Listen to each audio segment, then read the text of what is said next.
Ito yung sinasabi ko sa inyo na practice ito sa amin since ang mga nanay nga is busy, hindi makapamalengke. So, ito yung pasabay. Another pasabay episode na naman tayo. May nagbebenta ng mga ganitong tinapay. Ayan, oh. Swiss roll. This is strawberry.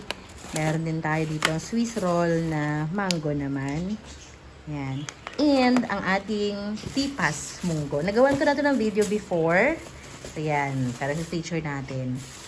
Ito yung mga pinapasabay natin or in-order natin doon sa loob dahil tayo ay hindi makapunta ng palengke.